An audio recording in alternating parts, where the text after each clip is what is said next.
Welcome everyone to our Historical Society program, School Days. I'm Mary Baker Wood. I'm so old that I'm now the town historian, so that's how it works out. As you know, we've had several themes. We've talked about the Massasoit Hotel, we've talked about celebrations, we've talked about just the landscape in general. For this program, we're going to talk about sort of a basic, touch on some of the basic history and some little facts about Spencer schools. I realized about halfway through doing the scanning for this that this is actually about 3 programs. So I'm going to do a disclaimer. There will not be a picture of every class, every team, every activity. I'm hoping to do, so you're saved. I do hope to do some future programs, and we have reopened the museum, and School Days is one of the themes I'd love to do. I have things like report cards and clothes that people wore, sports uniforms, as well as all kinds of photographs. And so this is going to be just a little walk down memory lane with School Days, and I see in the audience that many of you are from Spencer schools. I'm actually 3rd generation on both sides from Spencer schools, and my own children went through Prouty as well. So what I'd love is, I'm going to be talking just in general about sort of the progression, how the school's built over the years. At any time, if you want, just jump in. If you have something you'd love to add, the best part of these programs is when you folks share your memories. And because we all might have gone to different schools, gone at different times, it's wonderful to get those stories. Or if you just want to add something or ask a question. So by all means, we'll do that. And this school room you're going to see in a little bit. All right. So the Spencer schools actually start with politics and with the founding of the town. Spencer was incorporated in 1753, and as probably most of you know, before that time it was considered the Western District of Leicester. So Spencer was settled in the early 1700s, but we were not an incorporated town until 1753. And one of the things that led to the incorporation, there were only about 300 settlers out here in Spencer in the early part of the 18th century. And people had their own homesteads. It was mostly people who were farming and had built their own homes. But getting back over to Leicester was quite a trial. The roads were not good. There was limited transportation. It was still kind of wild. And so Leicester, however, considered Spencer part of the territory, and so Spencer people were levied taxes. And so they paid for a meeting house that they very often couldn't get to, and they early on paid for schools that they very often couldn't get to. And so as Spencer started to incorporate, one of the requirements in any small town, and this happens throughout New England, is the first thing you do is people come in and settle, get their own homesteads cleared. Then they build a church and or a meeting house. Very often in New England, the church and the meeting house were the same for some time, and then you build a school. And there early on were statutes about how much, if you had a certain population, you had to provide school services. Throughout the history of Spencer, a lot of the earliest schools were actually private. They were in people's homes, they were run on their own. But the school did have an obligation to levy taxes and to create. And so in this, you can see right up in the middle of the map, this is what the first map laid out of Spencer was. The proprietors, the people who were buying land in Spencer and beginning to form Spencer, bought these pieces of land, and some of them came from Cambridge, some of them came from farther away. But you see in here that one of the first things they did was to allow for a school lot. This map is actually just before Spencer is even incorporated fully, and that little lake here is Whittemore. So a school lot was assigned. However, Spencer didn't get around to building a school, actually, its first school building, until 10 years after Spencer was incorporated. And this is the lovely example of, we don't have a picture or even a really good drawing of what the first school looked like. It said in 1767 the town voted and accepted that the place to build the schoolhouse apart on the East Middle Division.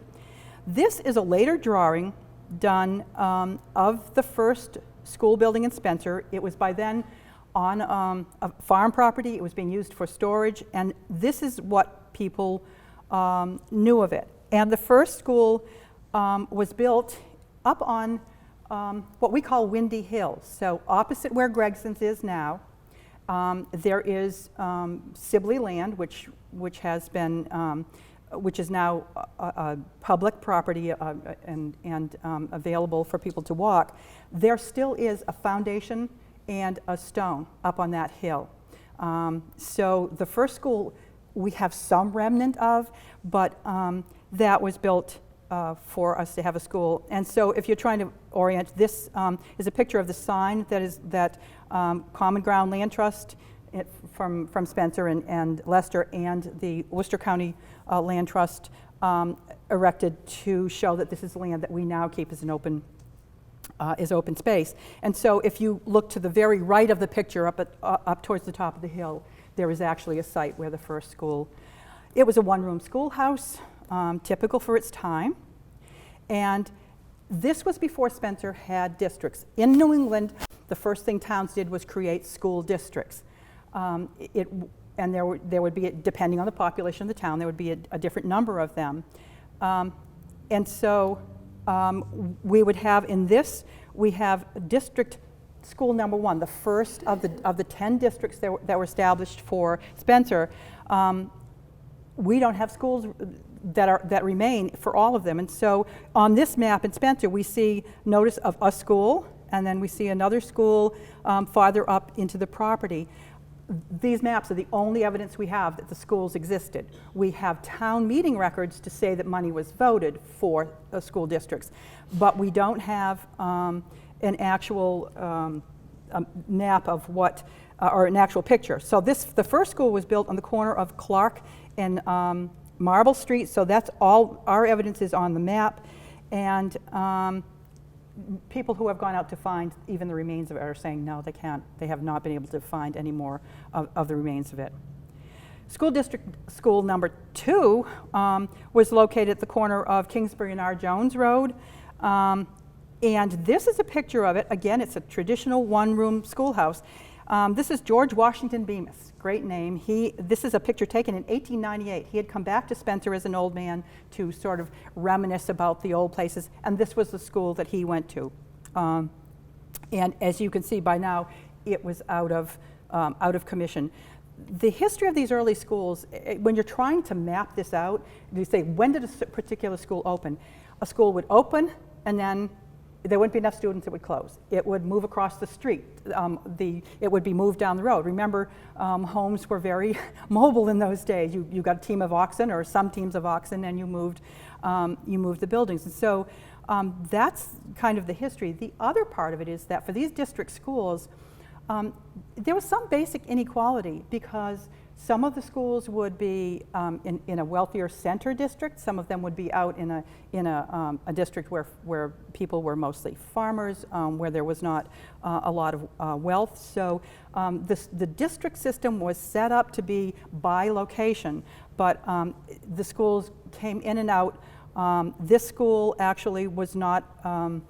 Was only in operation for up until the late 1700s. It was not in for long.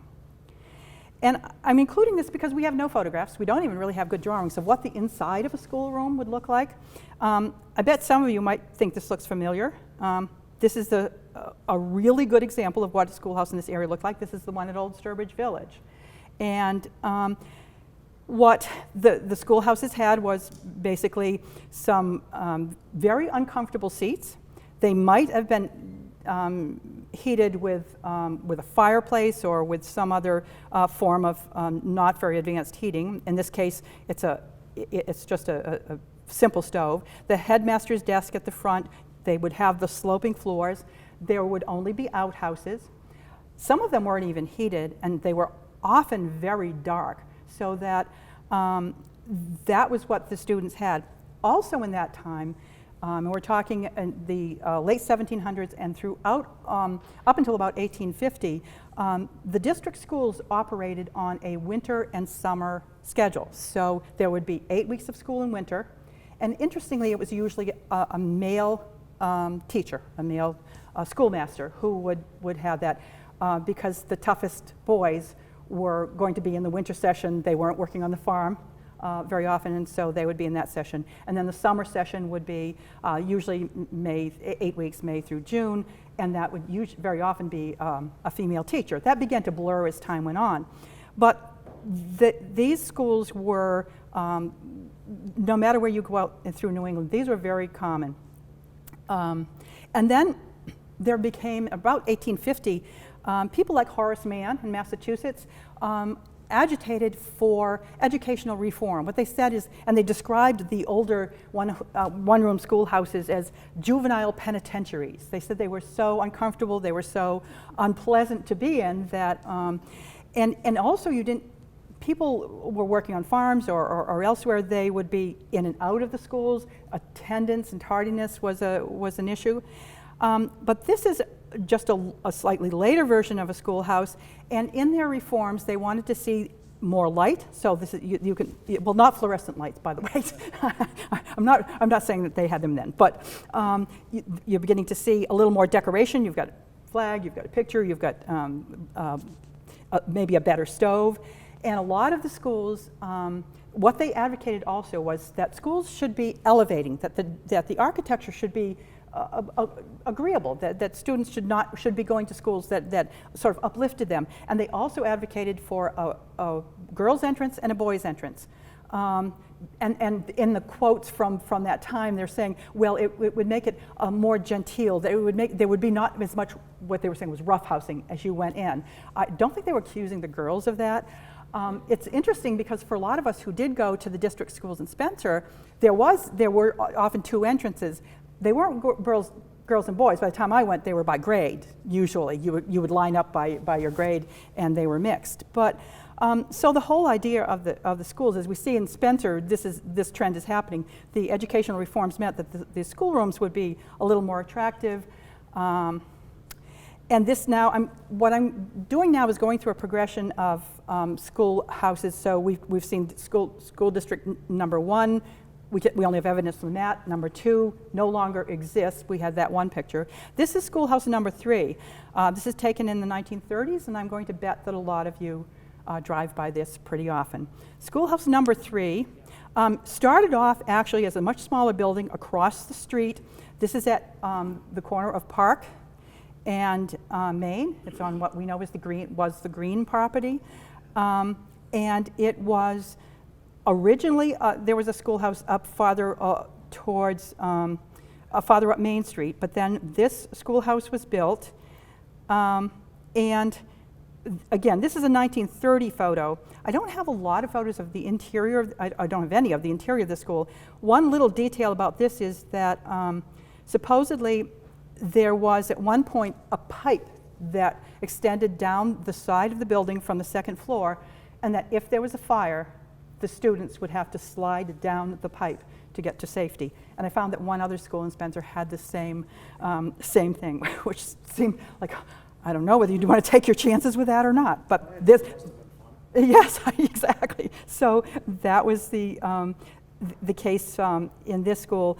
And this actually has been identified, for those of us who work in the historic preservation side of things in Spencer, identified as really an iconic view for Spencer. It's an iconic building, and we're concerned about where this is going. I'm sorry this is so pale. I have a scanner that does a great job of playing with this, but this was an original picture, but it's the only class picture I have of in front of this school, and we have the students looking out at us with their schoolmaster looking at them, the schoolmistress, I mean, looking at them, their teacher, and then this is what we have today. So the number 3 schoolhouse is still an iconic building. It is done in the Greek style. So now we have a more elevated form for the school. It looks more like a Greek temple. It looks more like a temple of learning. At the peak, some of these schools would have something like 50 to 70 kids who would be going to them, and then they would go down to 8. It depended on how the population in Spencer grew. This was actually went out of commission, was in use and then not in use, and really by the beginning of the 1920s, Spencer sold it. It was no longer used as a school. This next one, we have a lot of these imaginary schools, if you will. This is the first Wire Village school. This was located at the corner of McCormick Road and Gold Nugget Road. It was actually on the high side of it. So the original school was up on the hill. As you're starting to go up that hill, it would have been on the high side of the hill. And this was built fairly near to the wire mills. If you know anything about Spencer history, really just down at the end of Gold Nugget Road and down at that end, that was a bustling mill area. Richard Sugden owned the wire mills. He lived up further on Gold Nugget Road towards Paxton Road, but this school had a lot of students, and it said at one time that this school had a lot of French Canadian students, because a lot of French Canadian folks were coming to work in the mills, and so the teachers were grappling with that.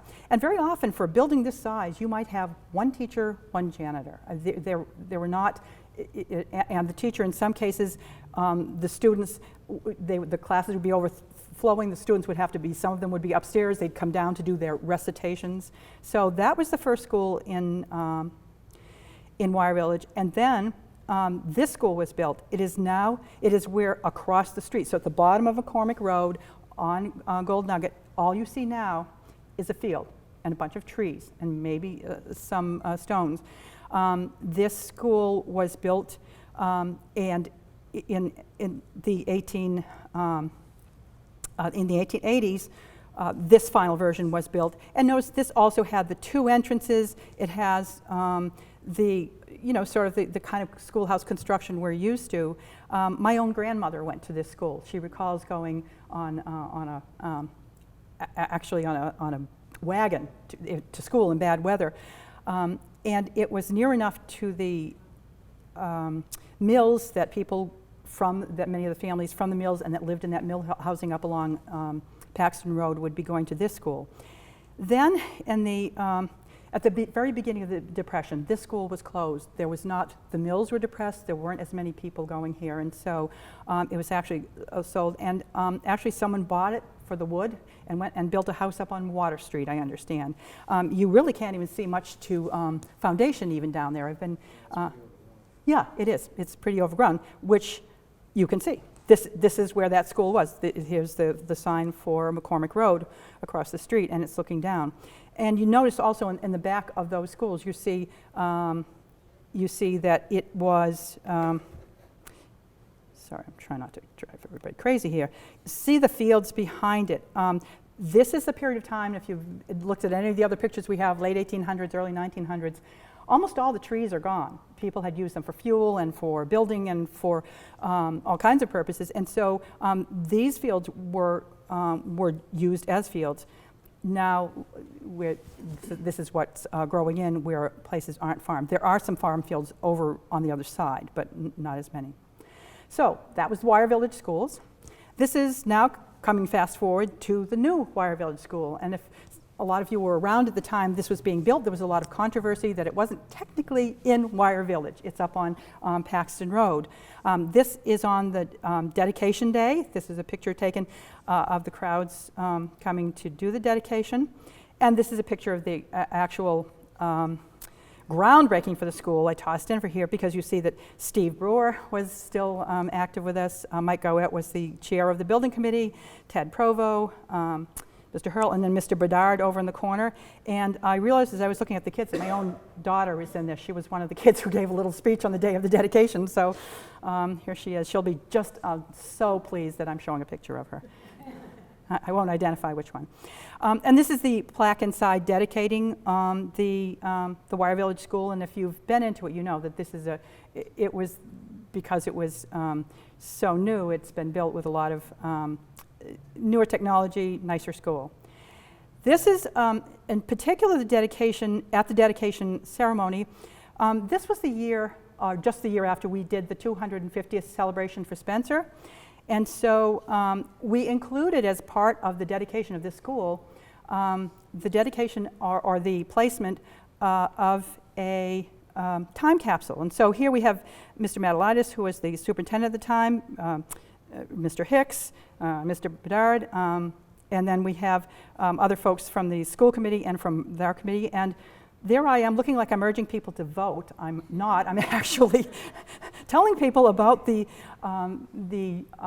placement of this time capsule. We actually ordered one through the Historical Society. We ordered one of the big medals, space age medals, done to last a lifetime. See, we haven't decided when anybody's going to open this, but this is just what a list of the projects. So we did this to commemorate it, and we have things like the Spencer New Leader Supplement, the Cable Access Anniversary Program, a tourist guide, 1953 bicentennial program. We have, I'm thinking this is going to be really boring reading for anyone who's going to actually open this. And then things like a Spencer Fair leaflet. We have a coffee mug in there. Will we still be using coffee mugs? I don't know. A T-shirt, the whole thing. So that is in the school. You can see the little sign in the lobby area. Now we're getting back to the regional schools, and I think we were just talking with somebody about this one. This is. So this is number 5, which is the one that's near the black and white. This is from the early tower history, so late 1800s a photograph. This still stands today and is a private residence, but this is where it was in probably about the 1890. We have some students out here. One of the things that we forget is that Old Route 31 went really close to this school. It's been 31 has been on both exactly. So there was a complaint when they refurbished this school, and notice how dark it must have been. Not a lot of windows. That when they refurbished the school, they took away some of the playground areas, so the kids actually played out in the street during recess sometimes. In those days, it was pretty much horse and buggy. You could do it, but that was. That was the kind of school that it was. And just another view of it coming in. I had something in going over these. There are some stories written in the tower histories about this school. I'm not putting this, you can't read the print on this, but I just want to say that this was quite a wild neighborhood. Intoxication was a problem. There are lots of things about people being intoxicated, and the temperance union was coming in. But this school was, there were probably some pretty tough older kids coming here who were, had been working the farms, but and maybe the teachers didn't always have control. But there's one incident, there are several stories, but they talk about one incident that happened in this very school. Another more amusing and yet withal a startling incident of the school in that house comes to mind. It was not exactly as Mary Had a Little Lamb story, albeit a lamb rather than a sheep was the central figure. Aunt Sally Cunningham, who lived out here, had reared a cosset lamb in her dooryard, which often made its way through the door to the kitchen, and in early mildness, however, had given place to a fierceness for butting all comers. It had come to be a problem. Growing bolder and more venturesome, this animal became troublesome beyond the limits of its home dooryard. One day, this budding sheep, walking off up the road to the schoolhouse, for some reason, pushed its ever-ready head into the with a sharp, resonant knocking into the inner door of the schoolroom. Before response to the loud knock could be made, it was repeated. The door yielded, and the cosset aforesaid walked in and held the floor undisputed. Scholars and teachers scrambled to the tops of the desks for shelter, each eager to avoid further acquaintance with the uninvited, unwelcome guest. Relief, however, soon appeared. The rover had been missed and the search instituted. A man traced the wandering sheep to the schoolhouse, readily noted the commotion in the school, came to the door, and presently led the intruder away. I think this woolly school visitor was directly after changed to mutton, and thus, not ignobly, ended the service of life. And it goes on to talk about the new schoolroom was better than the old. Desks and seats were still on a sloping floor, but on both sides there was a teacher's desk. And they talk about the punishment if you didn't behave in school. Boys would carve their names so diligently into the planks of the desks that they would cut through it. Boys and girls sat on opposite sides of the room, and there were about 60 in the schoolhouse at the time at the time they're describing it. And this doesn't have some secret door or upper floor. And it was all ages from 4 to 21, and the schools weren't graded. Early history of Spencer schools, really up until the time we got in the late 1800s when we actually got junior highs, schools weren't graded very often. It was all grades were together. The teacher had to handle all of that. And the most severe punishment of that winter, that is recalled, was the infliction on 2 big boys of the pleasure afforded by standing face to face on the floor, each holding to the level of the hips 1 foot of his happy opposite. When the beaded drops began to fall from their temples, relief was ordered. And it goes on to talk about there was corporal punishment, there was a tough thing. So just if you have sort of idealistic views of some of these lovely little schoolhouses. There was also a road. Yeah. Real quick. Oh, no, go ahead. That went from this side of the house all the way up the hill to Thompson To Pond Road. It went basically straight. And went on the right-hand side of the house where we're looking right here, if you went back towards the black and white, you can still see the old bridge that was built out of stone. It's hundreds of years old. It's right. Still that's private property now, right? Yeah. But it was then of course they built a new road on the other side, and then they built another new road on the other side after that. Yes. This is much surrounded by roadways, but even at its heyday, it was really close to the road. And this is pretty much as it looks now. And again, the woods have moved in, and folks have over the years made a like a comfortable little home of it. So this is the next one, and this is number 6, Northwest Road. Similar, looks a little bit more decorated, but it was again a simple thing. Most of these outside, you will see a wood pile. I think that's what we're seeing over on either side. They would have a wood pile. Most of them, up until you got to the time into the 1860s or so, most of them had outhouses and were heated by wood and were pretty rough looking. This school, I don't have pictures of students as I do for some others. This actually would have like a lot of students. This is out in Northwest Road, sort of out in the boonies. It would have a good group of students, and then they'd be down to 8 or 9 students. And finally, this was no longer a viable school, and so it was taken over in 1911 by the Northwest Farmers Association. So, and they used it as a meeting house really up until modern time. It was finally bought in the 2000s as a private home. And when they were getting ready to sell it, the owners, who had kept it pretty much in its state, they discovered that on the wall, painted directly onto the planks of this schoolhouse, was a painting by William Otis Bemis. All this mooing around here, those are William Otis Bemis, one of Spencer's more famous painters. He painted an actual scene. It looks like some sort of, it's not a local scene, but it's some sort of, and he painted it in an oval. And they approached me when they were going to be selling this house and saying, it's attached to the wall, but we can, we'd like to turn it over to the society because no one wants it. And so they did, and so downstairs in our community room, we do have that very same painted board. We now have sort of some plastic in front too, but he literally went in with a chainsaw or ripsaw or something and took it off the wall, and you can still see the planks. So that's the story of what happened with that house. And then here it is as it is today. Okay, and then we're now using to Hillsville. This was number 7.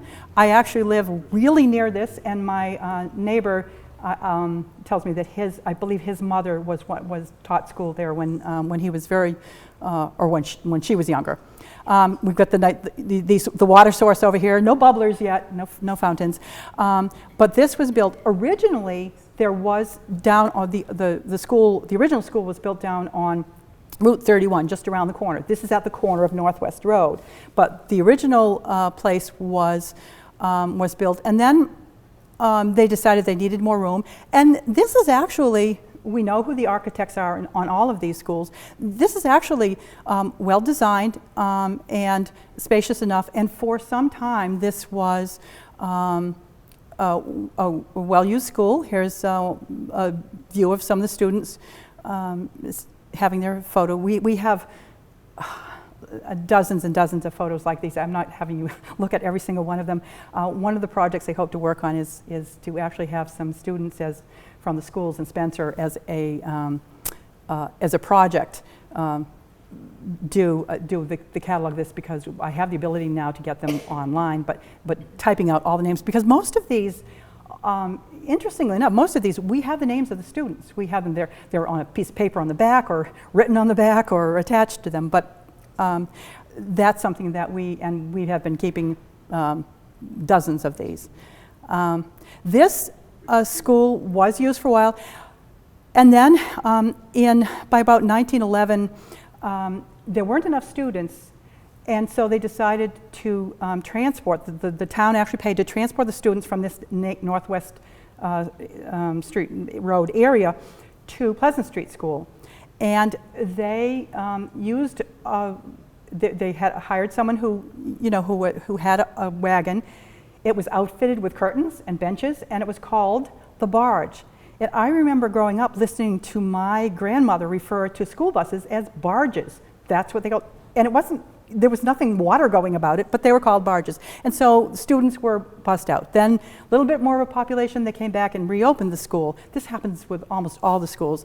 And then finally, by the beginning of the Depression, there weren't enough students, and it was turned over to the Spencer Driving Association, about 1934. And the Spencer Driving Association actually was the operator of the Spencer Fair. They brought back the Spencer Fair until the Agricultural Association took it over. And so the association used this as a clubhouse. So the schools, sometimes if they weren't taken away or moved or burned down or whatever, were used in other ways. And these are some students at the same school looking out at us. And this is as it looks today. And this, I see with much nostalgia. Pleasant Street School was my local school, and as many of you know, it has been in disuse for so long that it's now no longer even safe to be inside. The water systems were broken, animals have gotten in. The fire department was using it for smoke practice, dealing with certain situations, and they just had to give up. It just wasn't safe. There's a bench right over there, that white bench that we went in, the Historical Society went in before they closed it, and took what was there. Wasn't much there, but that bench came from Pleasant Street School. So Pleasant Street School, originally it was a Pleasant Smithville school, and I don't have pictures, but it was located down on Smithville Road near the Keith Farm. So just as you're going to be turning out to Smithville, Woodside Road, right? And so there was a school there, and that was off and on for some time. But then Pleasant Street School, and this is the opening of it, 1894. This is actually from the tower history. This is from original photographs. And again, you can see how barren it looks. This is looking up at Grant Street. You can see how few trees there are. This is High Street. It's right opposite High Street. And we can see the kind of lighting that they had. And then this is on in June of 1901. A lot of the older buildings, this building for years was covered in ivy. Of course, then they discovered that ivy was really not good for brick. It ate away at the mortar and other brick, but this was covered with that.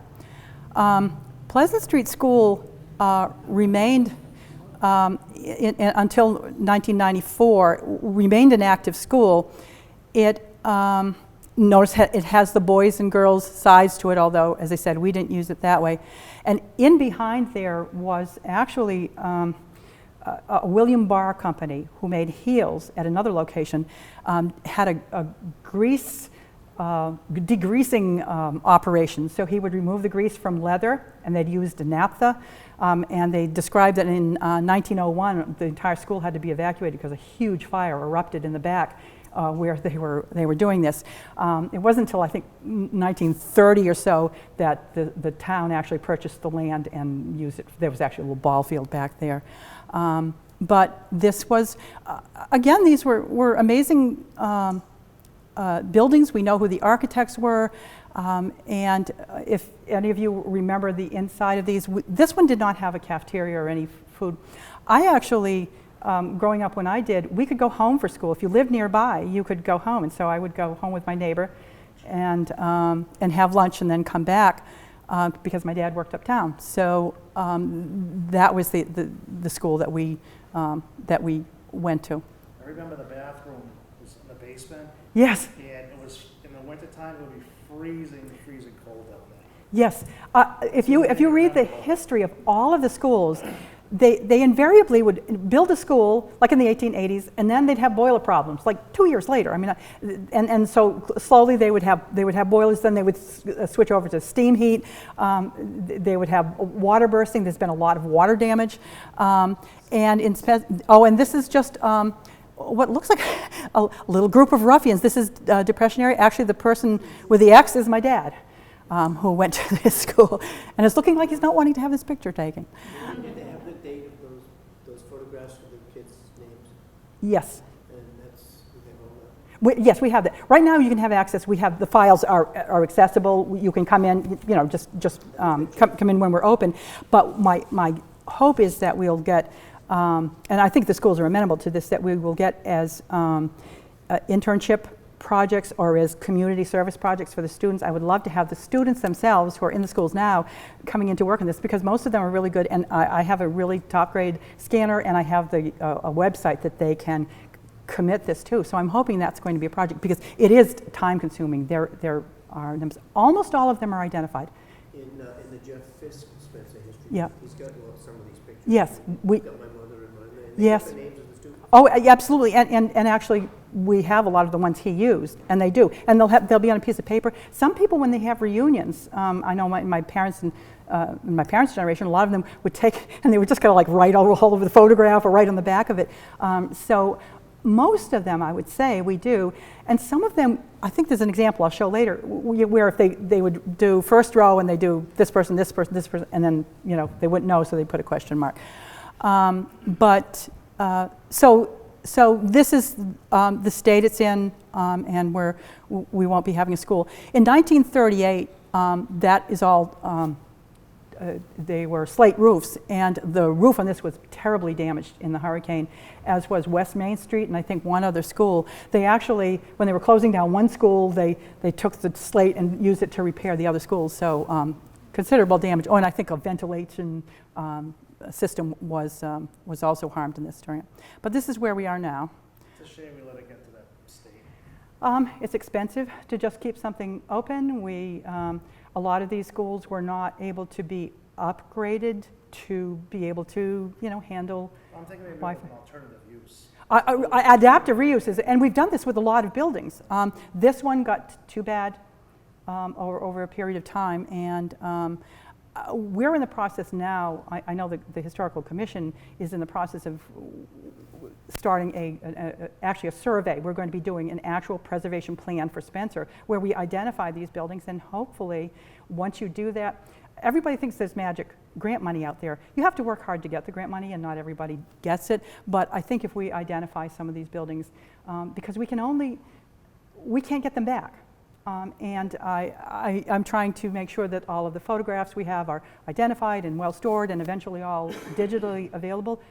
But I feel really sad going by this when I do. It's strange when it's not there anymore. Yeah, and look at the way the care with which these were built. This was probably a local, the East Brookfield Brick Company, the window detail, even in its condition it is now. These were, and they were meant to, for students to feel that this was an important building, that this was an important place. And now we're going to Old District number 9, the red schoolhouse. This is basically the beginnings of West Main Street School. There was a western part of Spencer, it was called Westville, so the part over near the, towards the East Brookfield line was called Westville. This was not quite the original building. This building was, and I have another view of it, was at the corner of Bixby Street. So that was the original District number 9. And as you can imagine, this is in the center of town. This had a real mix of students. This actually Tower is saying, this is Henry Tower is saying, this is the schoolhouse of my boyhood, although there was a cupola, he says, on it, and it's gone. So this is 1894. This school was in the usual mode, and again, it went through a period where it would be there would be a high population. It was also like what families lived there, how many kids. It talked about out in North Spencer, the Isaac Prouty house. At one point, with he and his relatives, there were something like, I don't know, 18 kids accounted for in a family. So it really fluctuated. And this is another one that I found interesting. I found a picture. This is Captain Thomas Merrick's daughter. So she eventually settled in Brookfield. But this is a picture of her taken about the time that she taught school in Spencer. She taught at that. And the thing is, she had large classes. She was alone in the school to handle this. And again, they were still doing the seasons where they would do 8 weeks and then 8 weeks. But we actually have a copy of her letter, a letter that she wrote home to her sister in Sturbridge. And this was about the school spring term of 1841. So this young lady looking out at you, this is what she's saying. Dear sister, it is but little more than 1 week since I left home, and still it seems as if it was an age. But I do not think I'm homesick, for I am really not so, but have come very near to it once or twice. I have a school of 53 scholars, which is quite as many as I want, but I have not got to them all yet, and when they are all in, we shall have 55 or 60. It was well for me that I did not know much about the school, or I should never have seen Spencer in the capacity of a teacher. It is called the worst school in town, and last winter their school was very poor. They came very near turning away their teacher, and it left their school in a bad state. As for my boarding place, it is not such as one as I would like, but I will not complain. She goes on to complain about the woman she's staying with and she's boarding with, but she said, I can find but little time to sit in school, and when I get through, I'm obliged to walk more than half a mile to my boarding place, all uphill. And tell Alfred a Philadelphia paper would be acceptable. I get but very little to read here, and what I get is not worth much. So that's not a glowing report to the Spencer schools, but I think it gives you a little hint of what it was like to be a young woman starting out and having to manage a school. In the history, throughout the 1800s, there still were not what we call normal schools, what we called teaching colleges or teachers that had graduated from them. So most of the teachers, many of them were local, and most of them had had a good education, had finished whatever schooling was available to them, but they would not have all the credentials that teachers have now. And this is the school as it looks. If you saw this in the celebrations program, we talked about the Howe Monument moving from the front of the town hall when the town hall burned down and moving back down to here. And this is now, oh, and this is a view. I love, this is a picture at West Main Street School. This one, unfortunately, does not have the students, the date. It's one of the few we have that doesn't. I show this picture to you because I have a question to pose to you. Is this Hat Day? You've seen the pictures, and we have dozens of pictures. I'm looking at even the teachers behind there are looking pretty spiffy, and everyone. So I cannot find anything in the records to this day of was there a Hat Day? Should we reinstate Hat Day? This is one of my eternal quests as a historian to find out what the story of this, or was it just they were all dressed up and that's what they were doing? But so. Just a thought for you if you want to start a new thing, Hat Day. And then this is the school as it is now. It is now privately owned. There are apartments in there, and this is one of the schools. This one is one of the ones that was damaged in the 1938 hurricane, and so lost some of its slate. It also had a fire in one of the boilers at an early point in its history. This actually was my children's kindergarten, so it went through many iterations, as did some of the other school buildings. This is South Spencer Schoolhouse, near the railroad tracks, or near the railroad center. And this was built because there was a growing population, and Spencer, South Spencer at this point had a depot, actually had a train stop, and folks who, so there was a good population in South Spencer.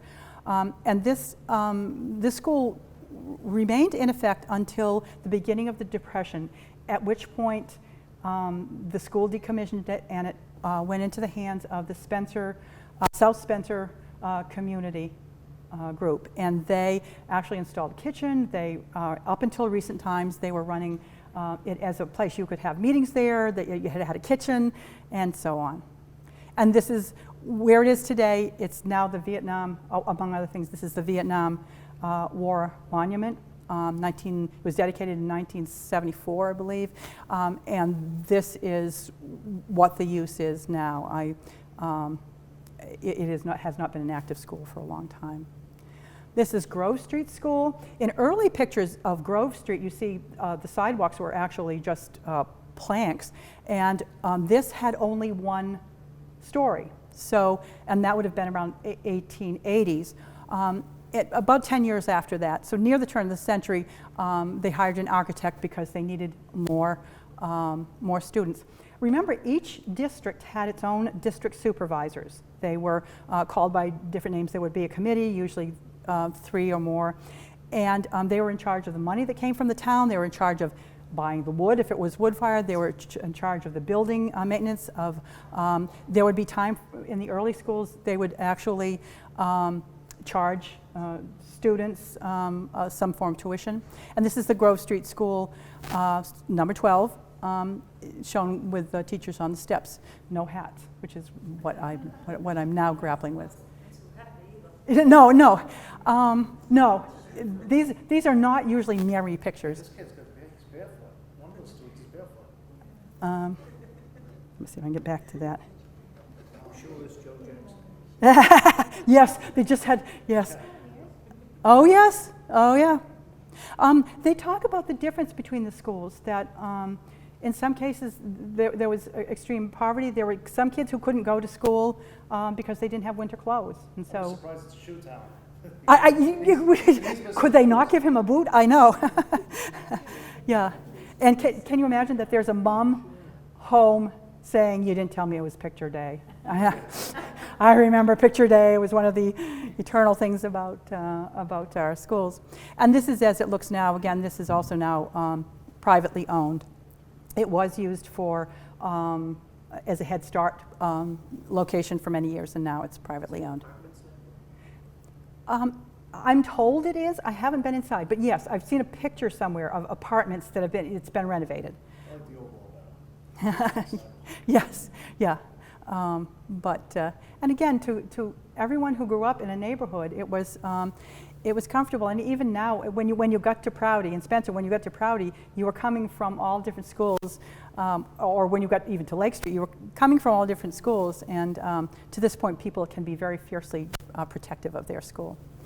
I'm not including a lot of pictures of teachers, a lot of stories. That's a whole other thing. There were the Casey sisters, for instance, who were teaching from the late 1800s well into the 1900s. It was a family, and they were sisters. They were principals of the various schools. They were well-educated, well-loved folks. So there were a lot of women who were principals of these schools throughout this time. This is Maple Street School. It's not the Maple Street School you see now. It was built to accommodate a large population. This is up near the churches, so this is up on Maple Street. This is where the current school is located, but it was one of the original schools. And notice again the double entrances. It's got a belfry. It's got quite the thing. This actually, once Denny Hall, the high school, in 1857 was built, students were going to different schools, but by the time we actually had a junior high school, which was closer to 1900, this was used, there were two schools. So this was the junior high school, again on the same location, and then it's just junior high school. This is an old turn of the century. No, so no, neither of the buildings, and just another shot of it. So, but you can see they were pretty impressive buildings. And here's what was there. This is that school you're looking at, because this is the back of them. And this is what they called the annex. Those two schools are where the school is now, and the lot. There was such a large population, they decided to expand it, and then eventually one of them became the junior high school. These both were well attended. Obviously, there was a need, and so they built the schools in this area until this happened, until St. Mary's School came in, which was actually 1894, so a little bit farther along.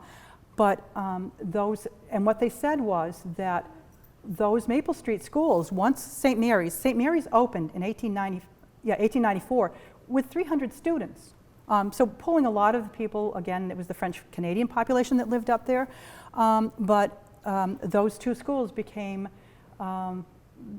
just not as well used, and in the end, one of them was used for junior high until 1934, when we built the junior high addition up at the old high school. So St. Mary's School, the Diocese of Worcester actually bought the land, and this was actually, the first school was down below. This mansard roofed house was the school, and they actually, this is a photo card. It shows Église Sainte-Marie, and you can see the location of it in conjunction with the church. Now this building is not here, did not stay, but this was the school, and was opened for students in this area. Here they are, a group of students entering. This is, hat day. Okay, so I'm beginning obsessed with this topic. There was a real problem between the town of Spencer School Department and the St. Mary's schools in this period. So we're talking late 1800s, early 1900s. They would not accept a diploma. That the students from St. Mary's, if they were going to go on to the town high school, had to take an exam. Eventually that was ironed out, but I think even by the 1920s that was no longer an issue.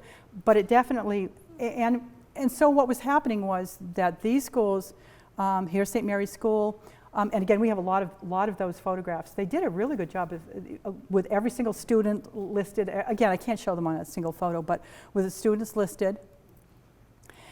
These are St. Mary's students. There's a description in the Fisk history that they actually adopted uniforms in the early 1900s for the girls, and they wore navy blue, these navy blue outfits with the white, the Windsor collars, and all kinds, and they call them tams, and these hats. See, we have a theme going here, and they were. This is a photo of students from that early era. And then graduating class, here's 1925. And I noticed that the men get the flowers too. And this, at this point, not a large graduating class. Then we go, and this is looking very formidable, I think. This is a later class, but all, and evidently out in front of the church. And then this is 1943, so during the war, this was the group. See, they're very happy. I don't know, maybe they're older, but this is another group. And then 1950, this is a classroom. Is it your class? Yeah. Oh, are you there? Yes. Let me see. Where would you be? What year is that picture, Mary? Uh-huh. 50. No hats on this one. No, Oh, 50. no. 1950. Well, I know I'm in there. yes, St. Mary's, yeah, grade 1, yeah. Yeah, That's Jean in the front. this is, yeah, okay. So and the sisters. What was happening about this time was that the sisters were from Petersham, and eventually the Petersham it had their own seminary, well, their own convent, and they wanted their own school, and so there were about 10 of the sisters who were, and it would be about 1954. They wanted to go back. They wanted to call them back, and so we had a problem with just the whole idea of who was going to be teaching in the schools. For those of us who grew up in that part of Spencer, we certainly, even for CCD classes, even if you weren't at St. Mary's, the nuns were in their habits. I have a great picture, and I just didn't pull it out for this program, but I have a great picture of the annual Christmas party that was held at the town hall every year. The Policemen's Association would sponsor a party, and all of the schools in Spencer, including St. Mary's, would go to this program. You would get this little square box, festive box of hard candy. It was not, it was more like ammunition, but a square box of candy, and there would always be a great prize. It was usually a bicycle, and everybody got to choose their name. Anybody here win a bike? No, Yeah. watch though. You want to watch? Yeah. Oh, okay. All right. See, I never won anything. I was doomed. I've always wanted to find somebody who, if there's anybody out there listening, if you won the bike, I'd love to know. My husband won a bike, Oh, really? and his brother won one the same year. No way. And it was the year their father had died. I remember that. Oh my gosh. That's, That begs the question, did they know? yeah, right, how did they choose them? And that would have been a kind thing. Yeah. Okay, so, but anyway, in that picture, you see one whole set of rows with the sisters up behind them and all of the students from St. Mary's. So there was a time when we were all together. And this is St. Mary's School, this is a postcard as it was in the early 50s. And then it became Maple Street School. And this is the final iteration, as you know now. I don't find I looked for a current picture. There's been slight changes to the front, but it is now the Spencer Senior Center. So it has gone on to live another life, but this is the Maple Street School as it was. What happened when Lake Street and Maple Street closed is that all those schools kept an amazing collection of scrapbooks. The teachers kept them some years, the students kept them, and so what we have is all kinds of photos, different kinds of magazine articles that came from this. And I came across this one. If you grew up in Spencer and went to elementary school, you remember Field Day. Yes. And Field Day was still going on when my kids were in, the high school students would come to help, right? And they would help, run the races, give out the prizes. I think my kids actually did when they were in high school, were part of this. But this comes from out of the scrapbook from Maple Street School, and I just thought, what, first of all, great photograph, but yeah, those were, yeah, and you would, it was a day out of school, it was nice weather, and we used to go down to O'Gara Park for hours. Yeah, okay, so everyone's remembering that. And this is another picture from those same scrapbooks. This is, I believe, from Lake Street. What are they doing here? Does anybody know what we're doing here? See, hearing test. Everyone in Spencer Schools remembers these. They would herd you in, you would get out of class, and you would go into a little room in groups, and you would sit there with these phones, and the person who came in specially to do these, I don't believe it was the school nurse, but someone would come in to do these, and you would raise your hand if you heard the sound. And I was so paranoid. It was like something I couldn't study for, and I was so paranoid that, and so people were like, and you'd see somebody raise their hands, you go like, I didn't hear anything. So I actually, somewhat stressful part of my childhood, but when I saw this in one of the scrapbooks, they said, okay, iconic, we've all done that. I assume, I don't even know if they do hearing tests. Maybe your own doctor, you're supposed to. It's really important because how do you know that? Absolutely, yeah, no. Well, we also, I'm of the era when you lined up, at Pleasant Street School, you lined up to get a lookup, you got your polio vaccine. And it was through the schools, even though most of us had our own local doctors. This is a school that you're not going to see anywhere because it doesn't exist anymore. It's the Early Street School. over, so this is over off of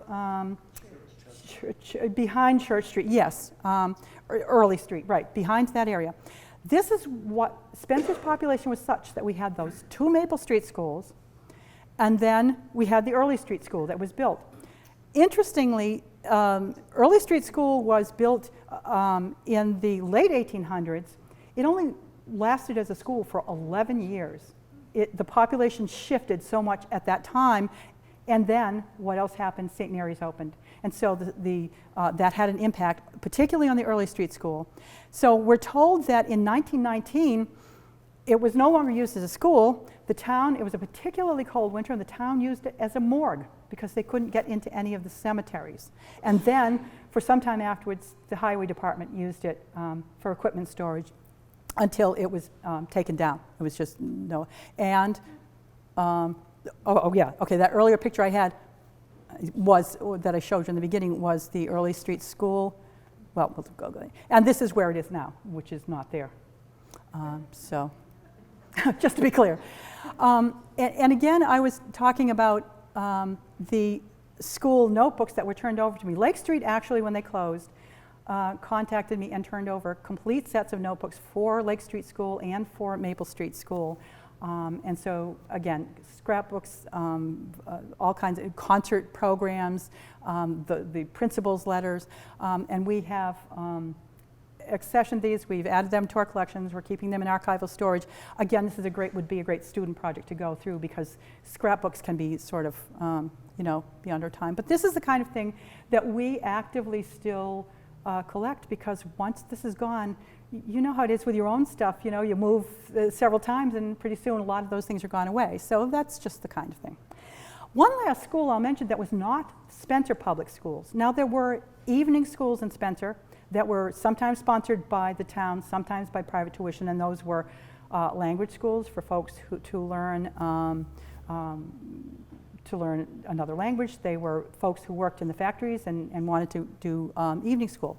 This, however, is Bethel Bible Institute. It was located over at the corner of North Spencer Road and North Brookfield Road. If you're heading up to Bemis's nursery, right at the corner on your left, the house is still there, although it was a house, a barn, considerable amount. I grew up in that era. My mother remembers, having grown up in this area, that they would actually go down across the street to the 7 Mile River to do baptisms. And so this was in place during the 1930s, and Reverend E.W. Kenyon was its founder and president. I've had people come in to do research. We actually have quite a few materials, photographs, catalogs, and so on.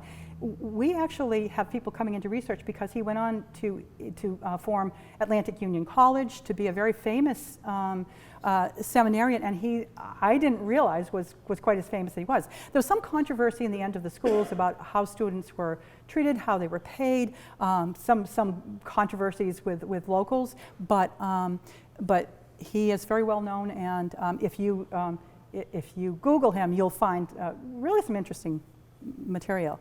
And this is just a picture from that catalog, and this would have been North Spencer Road at the corner, where there's now just a house. It used to be a place where they made pool tables, and now but on this side you can see all of the folks. And the idea of this was that they would take in people who were orphaned, they would take care of people who would pay tuition, and they would come and be prepared for missionary work, but they would work farms. They had chickens, they had cattle, they were teaching people various kinds of work.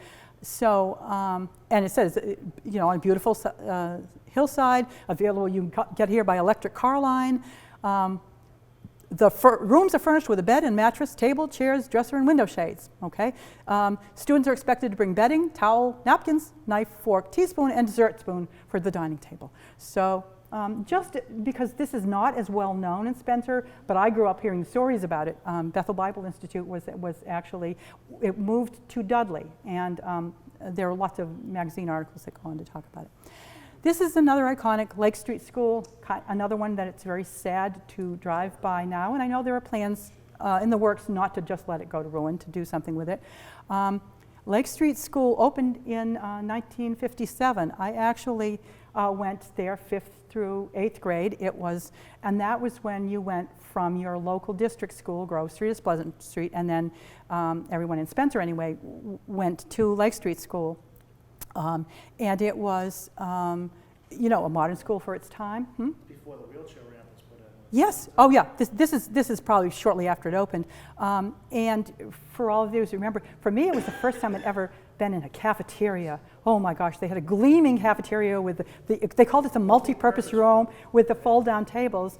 And the principal was Mr. Tolis. This is Remy Dion, or Remy Dion, who was janitor at the Grove Street School, retired from there, and then worked for a while at Lake Street. And Mr. Tolis, who was and I, having gone there during the Cold War, remember being in that multi-purpose room. We were trained with drills to go down there to hide in case of nuclear war. We were going to go and hide under, pull down, and you had a crew, and you got the tables, and you hid under the tables. And I think now, why were they telling us that? That really wouldn't have helped. And I and my best friend, who lived sort of like, we could have run over the hills and down through the fields to our house, had an alternate plan. If we heard the air raid go, we were going to run home. We wanted nothing to do with this. But it was, you know, cafeteria time. So. And I apologize, this one, I'm going to replace this. This is one of our newer schools. This was, is Knox Trail. And now we had a brand new, and again, this was population pressure, years of discussion with voters, years of people working on these kinds of things. And here they are, some of the students spelling out Knox Trail. My kids went here to 7th and 8th grade. So then you had the schools that were, and then, of course, Wire Village, a newer school, and this without doing Mr. D, and some of you have heard, most of you probably have heard of Mr. D. My kids also had Mr. D. He remembered your birthday. He was one of the amazing, and he was although he worked in different schools, he was at Wire Village at the time. Wire Village was designed by Lamoureux and Pagano, you know, local architect, and it had all the modern amenities for the times. I'm just looking at time. Okay, this now we're getting, so we've talked junior high. Denny Hall School was the first high school in Spencer. Spencer had, yes, Redmond Hall, now Dippity-Doo, and they're moving out. It's been a daycare. Denny Hall, yeah, I just noticed that. Denny Hall was built specifically as a high school. The town had been talking about this for some time. There had been private schools. People were going, at this point in time, you graduated from 9th grade. That was, the schools were up to 9th, and then 4 years of high school. And many people in Spencer, and I know many of them in the older, my grandmother's generation, that was as much as you went to school. You graduated from 9th grade. Going on to high school was more of a challenge, and so you might not have gone any further. But in 1857, this school was built. The town had put aside some money for it, and then this gentleman, Charles Edwin Denny, was a local person. He actually came out from Worcester, but he came and was working in Spencer and became wealthy. He actually worked his first job was as clerk for Josiah Green, who was one of the pioneer bootmaker in Spencer. And it's said that he went to work for Josiah Green. Josiah Green thought he was trustworthy and smart and a good guy. So he actually, for many years, was the clerk. He actually kept the records. Well, Richard Green donated to the museum many years ago a complete set. We're talking several archival boxes full of all of the books of the Josiah Green factory. And I'm thinking now, as I look through that copper plate, handwriting and all of these, that Charles Denny would have been. Charles Denny eventually went on to partner with David Prouty in a boot business. The unfortunate thing is that by 1856, so shortly before the building was built, he was dying of consumption, what we now know as tuberculosis. He went to Florida for the winter. It was told a warmer place might help. It's told he shot a bear and came back and told stories about shooting the bear. But he only lived a short time after he came back. So basically this was, and he donated $2,000. He was the one who kind of put it over. He donated $2,000 so that they could do that second floor to it and create a hall, which we know it went through many functions. It was a public. Record hops there. It was what? These have record hops on the second. Yes. Oh, yeah, aren't we dating? But yes, it was, and it's still viable, and it's an attractive building. It was there for a long time. Yeah, it was erected in 1857. The Denny Hall actually stood where the old high school is now. So it was built on the hill, and you can see over to the right of there would have been the stables for the Congregational Church. And then in 1888, when the new high school was built, the one that we see up there now, well, the old school, Denny Hall was moved across the street. So Denny has been, they built them to last, didn't they? I'm always amazed at how many. It's been incredible. Yes, yeah, it was an engineering feat. The oxen, and they talk about they would do teams. There was one building in Spencer they moved. They had something like 30 pair of oxen to move, and they would do them in gangs. They would to move it. So this is again on the original site, and we see again the stables on the side because this was still the horse and carriage era. And this is the last, I believe this is this is the last school.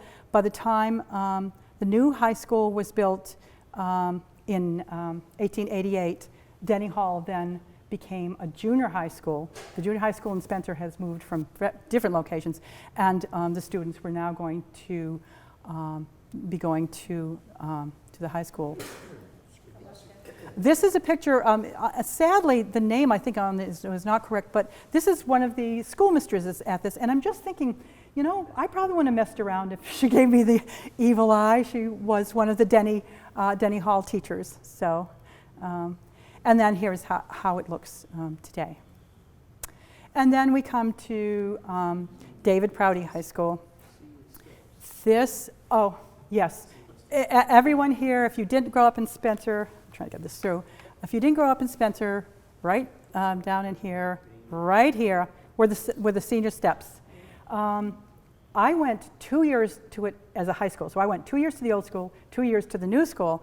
One of the great regrets of my life, I never got to use the senior stairs. And I'm thinking in my time, seniors didn't really use them all the time. It was more of an official entrance. But I remember being a freshman coming to this school, as it was, and being told that if you were a freshman and you tried to go up those stairs, they'd make you wash it with a toothbrush. I mean, there were many rumors. But this was built, and as you can see, at this point in time, we still have those carriage sheds here. Denny School has been moved across the street, and it is built. Notice the height of the tower up in here. When it was first built, there's no commemorative plaque. It's just that beautiful tall tower over here. I'm having trouble with my mouse. 1951. So, and here again with the tower, it was built of Longmeadow stone, same as what was built in this building. This was the famous annual meeting of 1888. Actually, yes, 1888. This was built through that period, where Richard Sugden donated money for the library, David Prouty for the high school, and the I don't know, but they haven't told us to leave, and Luther Hill donated a park. It's said that David Prouty actually intended to donate a library, that was going to be his bequest to the town, and the provision was going to be that if a library was built in the meantime, he would donate the funds to the support of the library. Well, as it turns out, his friend Richard Sugden beat him to it, and so we had these two buildings going up within months of each other, opening in the same year. This is another view of it. This is the dedication in 19 11, I believe, of the soldiers statue, the Soldiers Park. And this is looking back over. If any of you remember the school, you remember up in this level, up in that top level, there was the assembly hall was also was the study hall when most of us went there. And there was a certain teacher who we would drive crazy by. The guys in the back would roll marbles down the floor. And it also had a stage, and I remember in the period I was there, they actually, we would put on class plays. The theme of when I was, of my sophomore class was the Vietnam War. We did something about the Vietnam War. Yes.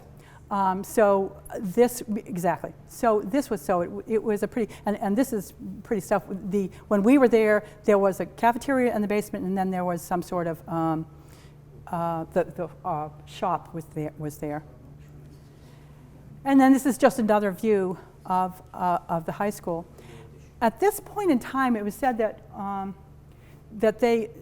that admission was, you had to take admission tests. We're talking about early in the 1900s, that you had to take an admission test, and the test was something like 20 questions, and you had to get 70% of them right. So there were sort of standards for it.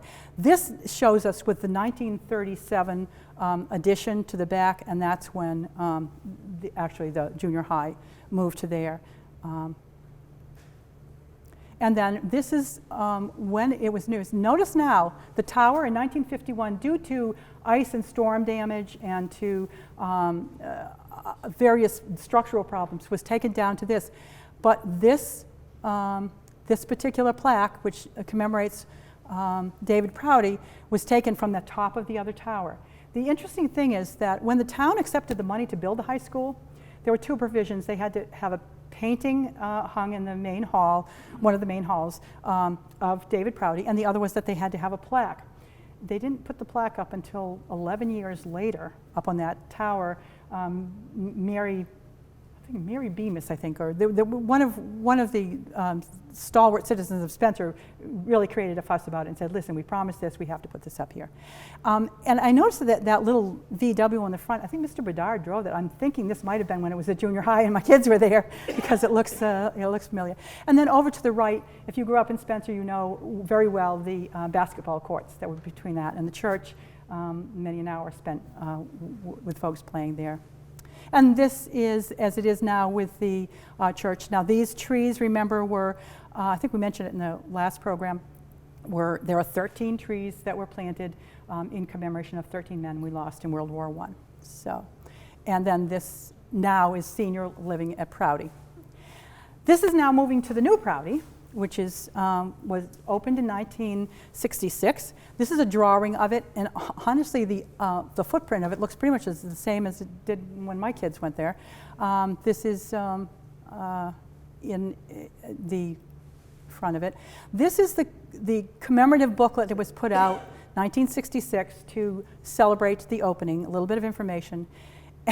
And inside this booklet are the building committee with several, Richardson Prouty is listed there. Yep, on the top right is Richardson Prouty, and Edward Gaudet, Ethier, a lot of the well-known names. But this is how they commemorated it.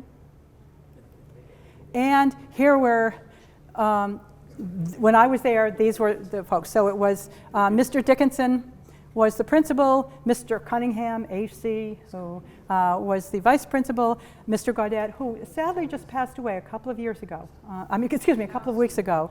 But you know, and at the time, Mr. McDonough was the superintendent. But these are some fun names. And this is the spiffy crowd out front getting ready they're waiting for the doors to open. It was actually open to the public at 2 o'clock in the afternoon. I love this because you can see the vintage cars. I actually think that Mr. Tolis is over in the left side there. But this is the crowd anxious to stampede in to see the new school. And if you've been in the school since, you know that it looks a lot different. So Prouty commemorates itself in a lot of ways. Prouty did not have a formal yearbook the way we think of them until 1948. However, in 1941, these were done by students, and this says, beginning with this year, the Proudy Yearbook is to be published each succeeding June by the senior class, address all business correspondence. Notice that we have Emil Gosher is one of the artists, and there will be some familiar names to this. And this, notice down the bottom, there's a cartoon at the back of this yearbook, and it says Slug, because we all know Emil Gosher was known as Slug to a lot of us. And this is just that whole cartoon thing, making sort of poking fun at some of the class folks, including Mr. Curry going for refreshments in a hurry. So that was the early form of a yearbook. 1948 is the first yearbook that was actually in the form that we know it, the Proud Team. There also was a newspaper called the Paw Prints, and that persisted for many years. But this is the yearbook. And it was dedicated to our principal at the time, Mr. McDonough, who went on to be the superintendent during my years. And he was dedicated in this. And I include a few pictures from this because they're iconic. I could not mention every favorite teacher. I think we all have that story of the favorite teacher or teachers who really moved you, who were special to you. But I'm including just a few. This is the faculty. Miss Urban in the front row, who is actually Mrs. Olson. She taught typewriting with a firm hand. Mr. McDonough, Miss Goddard, who was the, and then Miss Austin, who I took every year of Latin that you had to take with it. Miss Kelly's not present in this particular picture, but this was the faculty in 1948. 1948 was a seminal year. 1948 was the first year of the publication of the yearbook. 1948 was also the beginning of the declamation contest. If you went through Spencer Schools, you know everybody participated in the annual declamation contest. And it was sort of a seminal year for some of these sort of traditional activities. There's Miss Kelly. Many of us had her for biology. She also taught modern European history. She's up there in my best teachers ever. And she was not. It was always a revelation when you were a freshman. I think if you were in her freshman homeroom in particular, she was terrorizing, and you were scared of her. It wasn't until you got in her class and realized that she had that impish smile. She was well-traveled, really, really knowledgeable. When I moved into the new high school, for the first time they offered biology too. Well, I wasn't really going on to a career in science, but I took it with Miss Kelly because I would take anything that she taught. So a lot of us who remember her well. We had school nurses, and this was Jean Berthium, who had actually served in World War II. And I suspect the burden for a school nurse is a little different now than it was then. But she was the stalwart. Miss Gracia Burkle. I actually did my student teaching back at Proudy when I was going out to teach, and I taught for Mr. Pavini, who had been my senior teacher, and Mrs. Rivers. But Miss Burkle was the leader of the forensic club, and so I helped her with that. I was a part of the forensic league. And I think anyone who's ever taken her classes can remember her reading, in particular Poe, and the tintinnabulation of the bells, bells, bells. To this day, that's how I fall asleep. And I memorize the poems that she taught. And then Miss Goddard, who was a guidance teacher for many years. She was also a CCD teacher. She was just a lovely, kind lady. So there are other publications, and we have a number of them have been donated to us. This was, I believe, one of the first of something called the Spotlight. It was something between a newspaper and a literary magazine.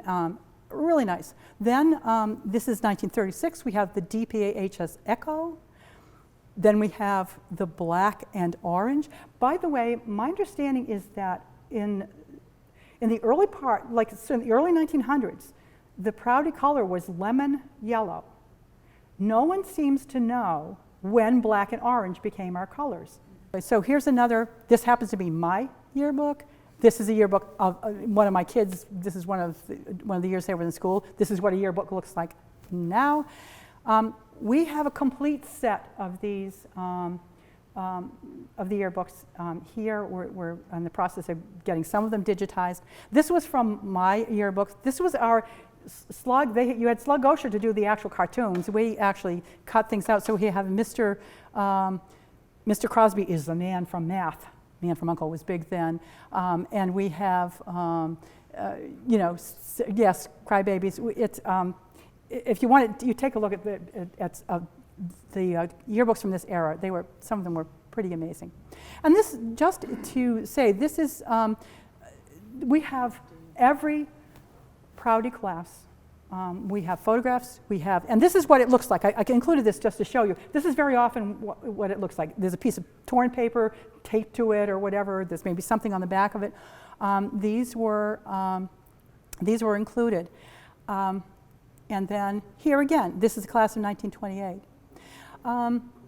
One of the things, somebody mentioned the war. One of the things about Proudy that I came across was that Proudy, a lot of young men from Spencer went into World War II.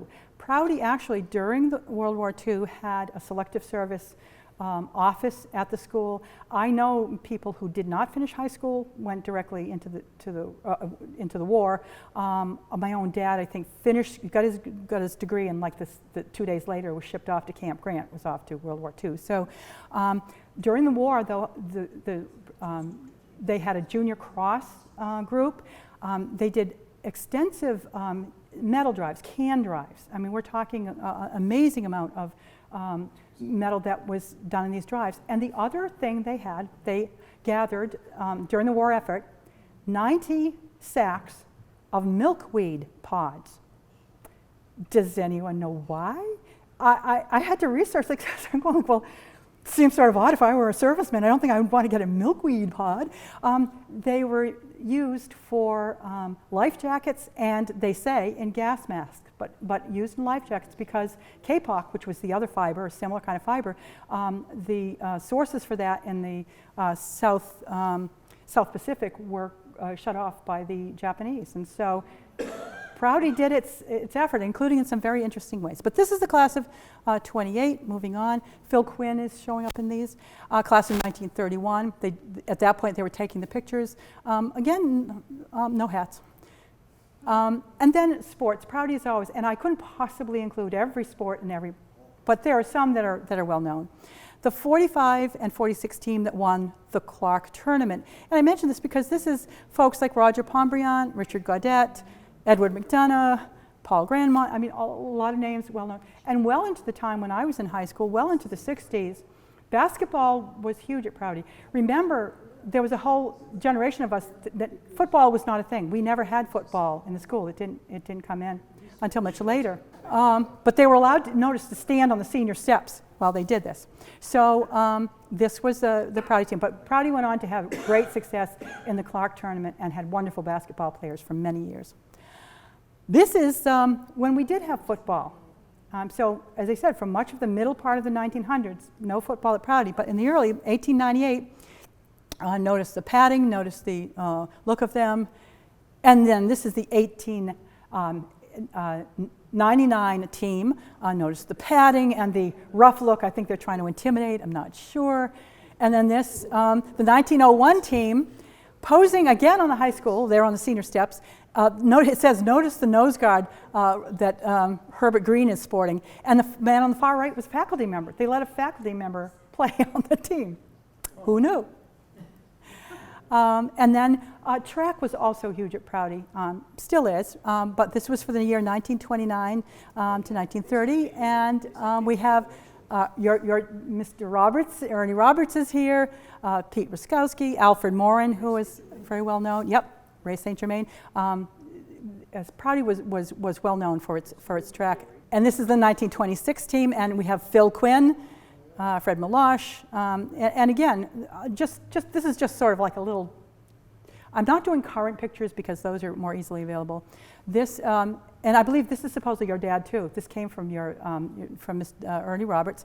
This is from the track team hurdling, and then Mr. McDonough is clearly there supervising the operations here, shot put.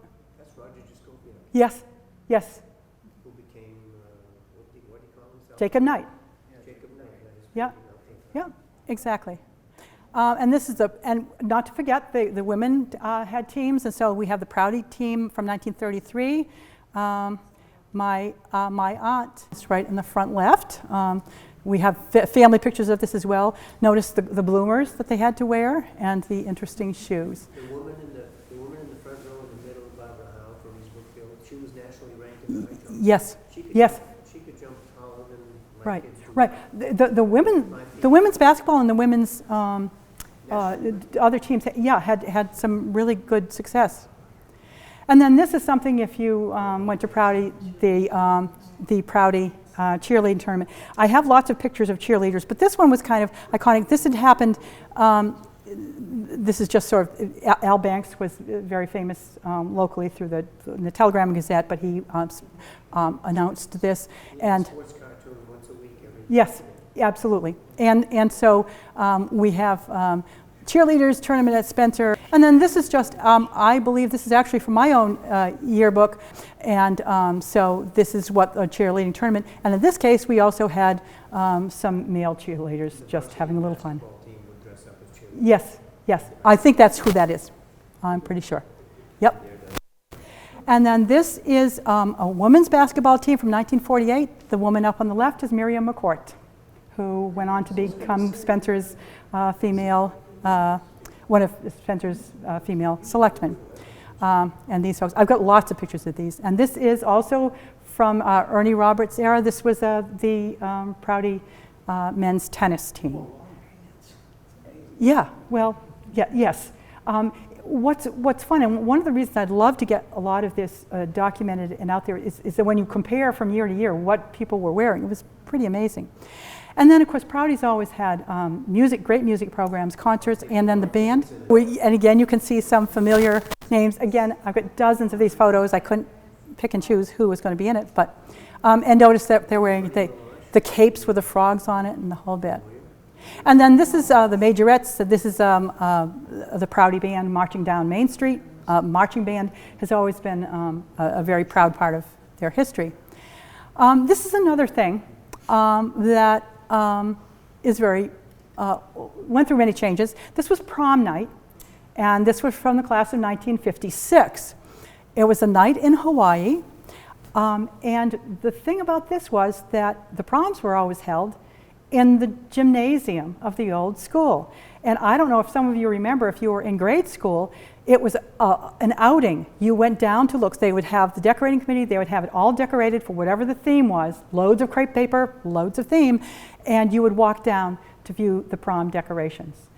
This was before, clearly, any kind of video gaming or anything else.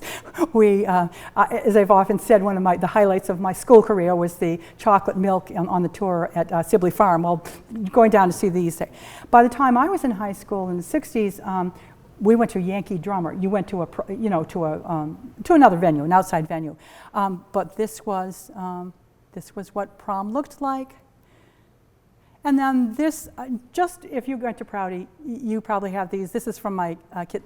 My son has asked me to hold some of his stuff. He was on the varsity soccer team and had the tassels. And my daughter has carefully and lovingly moved all of her memorabilia from place to place to place. I told her, I was a white sweater awardee. The white sweater has survived moths, but I would never wear it. My daughter also got a white sweater, and she still has that. But this, just to give you an idea, this is what, if you went to Prouty, and that actually is a mortarboard too, is part of the thing. And if anyone wants to sing, I just want to let you know that we all, to this day, I can still sing this song. Come, let's sing Old Prouty's praises. Oh, yeah. Yes, written by Lawrence Sanborn, class of 1920. Oh, that's missing. It's 1920. He was class of 1920. And this, just because you can't cover Prouty without this. Okay, and what I'm tossing in at the end here are just a few comments on what some aspects of schooling. This was, it could have been called the barge. I think this is what my grandmother called. This was the village bell, and this was at Wire Village School. My grandmother actually rode on this They would have the transportation, and you got, look at how high it is, but that was your transport in bad or muddy weather or other weather. Now, this is from the Lake Street notebooks back up into 1974, and we have the school bus. And this is a description being first day of school, so they put the numbers. Remember you had a bus number? I remember number 9. I will never forget what bus I took. and so we had these. And then the other thing, and unfortunately I don't have photos of some of the places I'd like to show. When you finished sports, or when it was after school, or when you had a break, you went to wherever was near your school. You went to DQ, you might have gone down to Ernie's newsroom if you came downtown. You would have gone to the store Matheson, was it Matheson's on Grant Street? I went to Pleasant Street, so you'd go get penny candy. Gravels? We went to Burkle's Farm. Burkle's Pharmacy, oh, I had a picture of that, yes, Burkle's Pharmacy. So not only, Langevins, that's the one I'm trying to think of, Langevins on Grove Street. That was still there when my kids were in junior high. Gravel, that was it. Yeah, it was on Main Street. But they, in addition to the hordes of people who came out of Cleven Shoe at certain times and provided all the business that kept Mechanic Street alive and much of Main Street alive, the schools all have funded a lot of these business for a lot of years. It wasn't health food, but we all had a favorite stop that we did. And this, how could I have this without the cafeteria? This is it says in 1974 the junior high would have been in the old high school, and so this is downstairs. I bring your attention to this tray of lovely goodies. Do you remember the peanut butter crunchies? They're outlawed, aren't they? I have the recipe for these. I have actually, it is so the opposite of any food. It contains peanut butter, it contains more added sugar than I think is legal in most states. But they were a favorite food, and I think other cafeterias had them too. But Spencer had the peanut butter crunchies, and you looked, and it also has Glad straws. The students maybe not so glad, but it has the Glad straws. So this is it. So, and again, because in the interest of time, I wanted to wrap this up. So I have one last. Anybody? This is a familiar thing to anyone who went to Spencer schools. Anybody get an idea what this connection is? Anybody want to guess why I put these two things here? Well, in bad weather, if you were a student or a teacher, what was the thing you were waiting for in the winter? Snow days. Snow days were announced in Spencer. Originally, in the late 1800s, early 1900s, the bell up in the town hall would be rung. And it would be rung to tell you that there was no school. Now remember, this is a period right up through the 50s when you had fire alarms, sirens. And so there was a certain amount of, a certain sequence meant where the fire was. Was it downtown? Was it the Sugden Block? Was it wherever? So the toll would, they would ring it at 8:15 in the morning and then at 12:45 for afternoon sessions if there was going to be no school. Then the gasworks were down here on Mechanic Street, on Valley Street.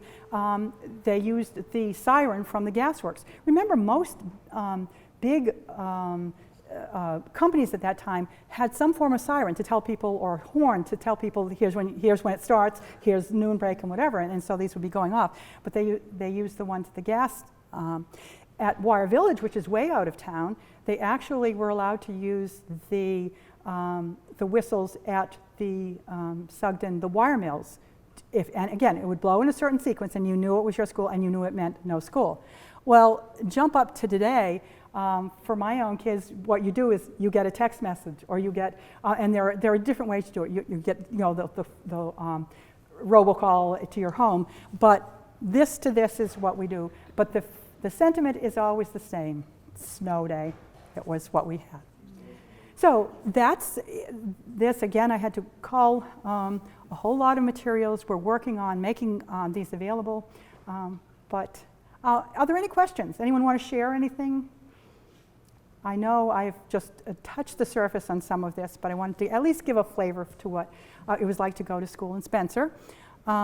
And so I'll conclude with that. I have one last announcement. I know SCA has announced that Robert McPherson passed away.